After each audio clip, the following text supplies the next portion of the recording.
Right, 152. Do we have any questions on that? For starters?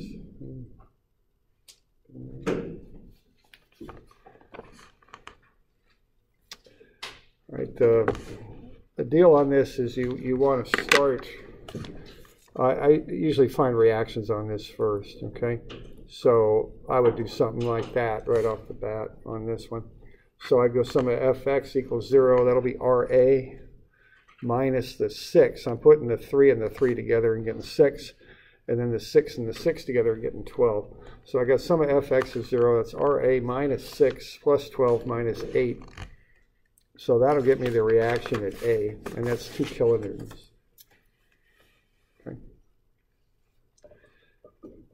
Now, once you've got that, what you're doing is this process that we use a lot in strength and material, or in strengths, and that's to go inside of an object and to find the internal force. So what we're doing here is we're going to cut through the object like so. Okay. So if you want to know what's happening in section AB, you make a cut through section AB and draw up a free body diagram of it. So what you got going on in AB is you got the 2 kilonewtons to the right, and then you have that internal force that reacts to it on the left. Excuse me, the 2,000 x to the right is on the left side of the shaft there, and then the internal force has got to push back. Okay. So what you've got then is that internal force is 2,000 newtons. And that looks like an awful lot of a typo. That looks like compression to me, so I think I want to get a C in there for compression. Okay, so what I've got going on there in section AB is 2,000 newtons compression. Okay, so that's what's happening. So what that is a negative 2,000. The negative kind of infers that it's pushing the thing together. It's also shortening it. So AB is going to get shorter. And the force that makes it get shorter is 2,000 newtons. Okay, so you want to go through that process and find the internal forces is what you want to do. You want to find the internal force in BC and the internal force in CD, because the internal forces are what caused the deflection. Okay. All right, then I just realized here that what delta is PL over AE. That's that formula we developed. So it's the load times the length divided by the cross-sectional area divided by the modulus of elasticity. So that's the equation there to find the deformation. And what you're going to do is apply that 3 times. Okay, so you're going to do it once for AB, another time for BC, and the last time for CD. So what I do here, I just would do something like this. Just get a chart going. And what I want to do is I want to find the internal forces, the lengths, the areas, and the modulus, okay, for each section. And you're given some of that information there in a chart. You're given the diameter anyway, and you're given the modulus of elasticity. You're also given the shear modulus there, modulus of rigidity, but that doesn't mean anything. You don't need it because there's no shear happening here. All right, so what you want to do is just start filling in the chart as you go. So this will be negative 2,000. Normally, I just put the units off to the right on these charts. I want to stay in standard units on this so everything matches. So I'll use newtons and meters, okay? And then I'll just kind of go on through and fill everything out. So and just kind of proceed like that. Okay? So that's the idea. So for instance, what I've got for AB is minus 2,000. That's the internal force. So what that's going to do is make AB shorter. Okay? The length is just pulled right off of the sketch. It's 0.36 meters. The area would be pi r squared. R is the radius. And the radius there is half the diameter. The diameter is 8 centimeters, so the radius is 0.04. So I take pi times 0.04 quantity squared and get 0.00503. That's the area in square meters. And then you're given the modulus, it's 140 times 10 to the 6 newtons per meter squared. So you just want to collect all that data for each one of the 3 pieces. Okay. And then you just run the numbers, PL over AE. and you should get down to negative 0.001023 meters when you do that. Now that's how much AB shortens up by. It's going to shorten up by that amount. Now, when you're doing this stuff, you want to have a reference point, which for us would be point A. That's the wall. We're going to assume that that does not deform. It doesn't move or go anywhere. Okay, so B is going to get closer to A by 0.001023 meters. Okay. And then what you want to do is do a similar process for each section of the shaft. So I'll give you the final answers there. You can figure out all the intermediate steps to get there. So you want to find the internal forces, the lengths, the areas, and the modulus. Okay. The moduli change too, so be aware of that. And then just go ahead and run those numbers and get the deformation of each section of the shaft, AB, BC, and CD. Okay. Then to find the total deformations, you just kind of cumulatively start at A and work your way to the right, adding as you go. So delta B is negative 0.00102. Delta C then, you kind of work your way from A and add the pieces together. Delta D will be the sum of these three, because what you're finding is the change in length of each section. So if you want to know where point D ends up after all this happens, you add those three effects together and get the total. So it looks like D will get closer to the A to the tune of negative 0.00547 meters. So y'all all right with that? We got any questions? You doing okay?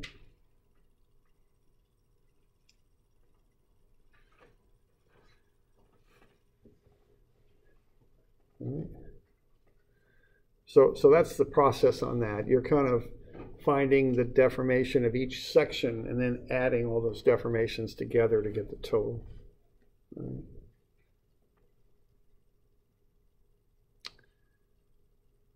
Okay. So there you go. That's that one.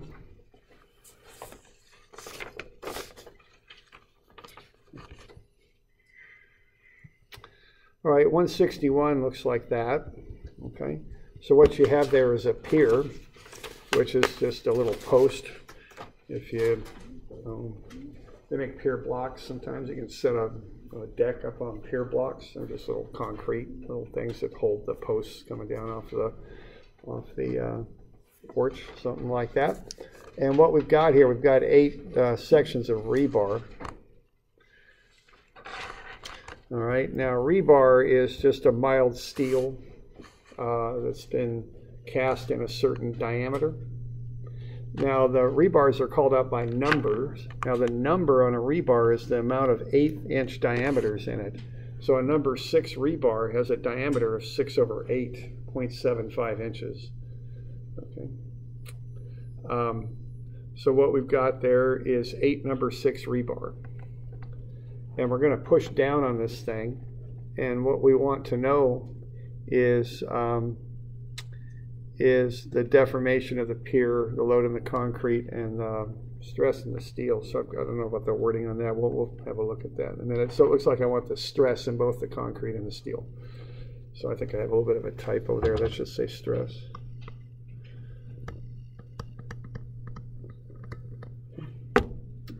All right, now this is statically indeterminate, and that you want to recognize that right from the start. It looks quite simple, but it's not statically determinate, because if you go summa Fy and set that equal to 0, what you're going to have is negative 90,000 plus the load in the concrete plus the load in the steel.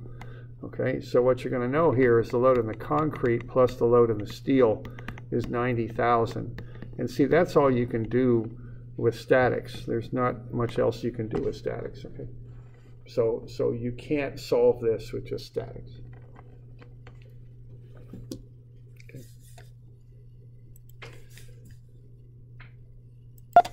So we have these 8 sections of rebar, the full length of the pier there, 40 inches long.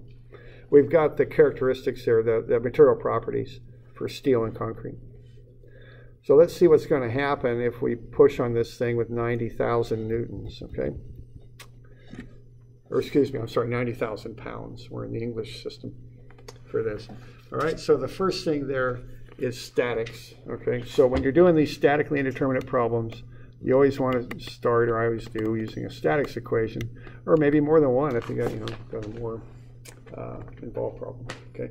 Now this one isn't much. We're just saying between the concrete and the steel, they're going to take up to 90,000 pounds. Now the question here is going to be how much does the concrete take up and how much does the steel take up? That's kind of what we're after. And then how much deformation will occur when those materials take up that force. All right.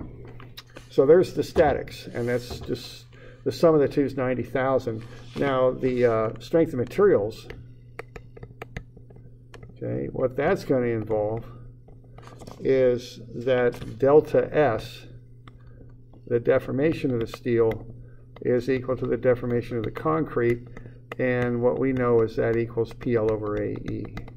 So this gets us a second method to go in and analyze this stuff, okay? And what we can do by knowing that the deltas are equal, and we're kind of assuming that there's maybe a cap on here or something. I mean, these sketches are always a little tough to make perfectly, but let's say we've got a cap there that will absorb the load and kind of spread it out. So we're assuming the load is spread equally amongst the materials. That's the assumption.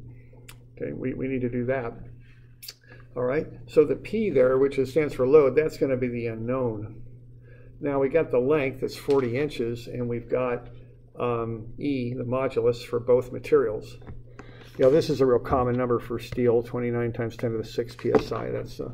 That's the common modulus for structural steel. All right, so there you go. So now what we need to do is find the areas. Now the way to do this is to first just start with the area of the steel. Okay, and you got 8 bars, and you got pi times the radius squared, because of course the bars are round. So we'd want to go ahead and do that, and that's 0.375, which would be half of 3/4. And that'll be squared. Multiply that out, there's 8 bars. So that comes out to be 3.53 square inches, okay? And then if you want the area of the concrete, you do it by subtraction. What you got there is a big circle, 24-inch diameter, so 12-inch radius. So you square that. I'll be down there in just a second. Okay, thanks. Okay, and then you take away the 3.53. Okay. And that will get you the area of the concrete. And that comes out to be 448. So, a pretty big area. Looks like 47 square inches. So there are the areas. So you do the second one by subtraction. All right, so now we got the other 3 variables in the PL over AE. We can find the length is 40 inches. We got the areas, we got the E's. So we just go ahead and equate the two together. See, by knowing that the deltas are equal, what we're able to do is to equate the loads. See, that's what we can do with strength of materials. That's the idea.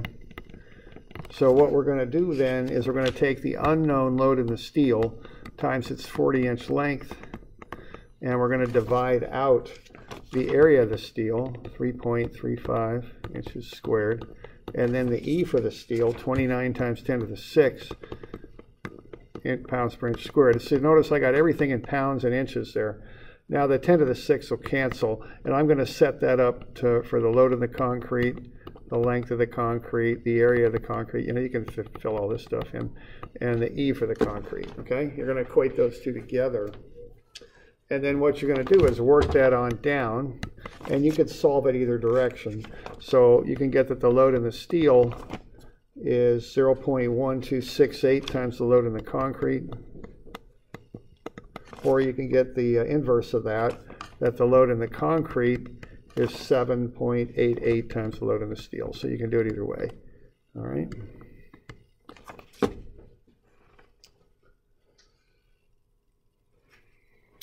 All right, and then what you also know is that you've got a relationship there that the two add up to be the 90,000 pounds. Okay, that's the other thing that you know.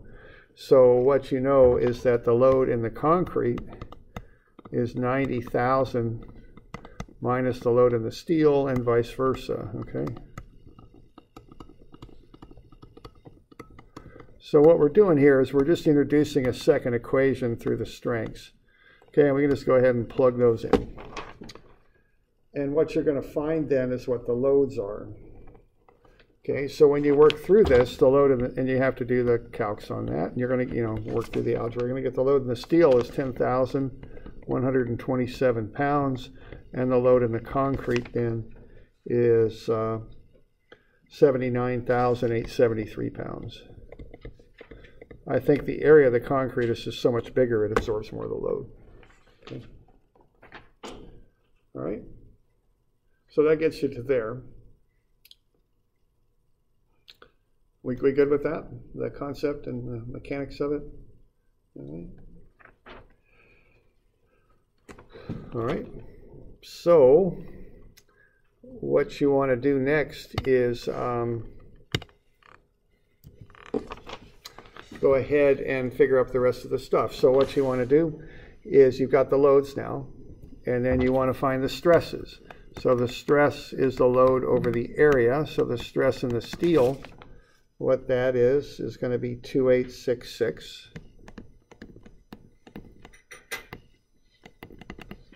And then the stress in the concrete you can find too, and that'll be 178. Okay. And then the last thing is to find how much this pier is going to compress, how much it's going to move when you apply that load, and it'll get a little bit shorter. And that's just PL over AE. So you can do that two different ways. You can take the load in the steel, 40-inch length, divide out the area of the steel, and then divide out the modulus of steel. Okay? And that'll come out to be not much, 0.00395 inches. Okay. Now, if you want to be careful on this, and engineers often like to be careful, what you can do is take the load in the concrete times the length of the concrete divided by the area of the concrete and divided by E for the concrete, and you're going to come out with something pretty close. You might have a bit of rounding error. So, we like to do that kind of stuff when we're doing work, to make sure that we're not making any errors here. And those equal each other, so that's a good thing, okay? That's a check on your work, just to be sure that those two things are equal.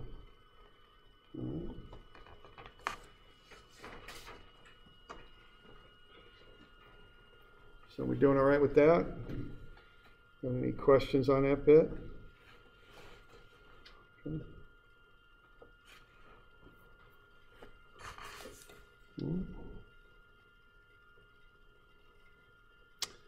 All right, so that's due Friday, okay?